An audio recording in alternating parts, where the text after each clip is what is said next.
তো আসানসোলের রাস্তায় যাওয়ার পথে নিঘা বলে একটা জায়গা পড়ে, তো সেই জায়গায় রাস্তা ধারে একটা সুন্দর মন্দির আছে। তোমাদের মন্দিরটা দেখাচ্ছি। মন্দিরটা কত সুন্দর জায়গার, কত সুন্দর ঠান্ডা পরিবেশ। তাহলে এখানে সেই মন্দির, চারিদিকে ঠান্ডা পরিবেশ। আর এখানে আমাদের সাইকেল রাখা আছে, দুটো সাইকেল। তো আমরা এখন নিচের দিকে যাচ্ছি, তোমরা দেখো। তো মন্দিরটা দেখো কত সুন্দর ঠান্ডা, সুন্দর। এখানে অনেক লোক হাইওয়ে থেকে রেস্ট নেওয়ার জন্য এসেছে।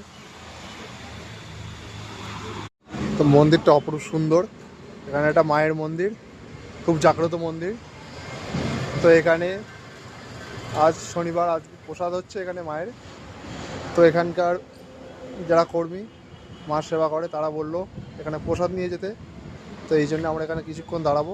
তো তোমাদের মায়ের দর্শন করাচ্ছি, দাঁড়াও। তো হাত মুখ ধুয়ে এবার তোমাদের মায়ের দর্শন করাচ্ছি। মা খুব জাগ্রত।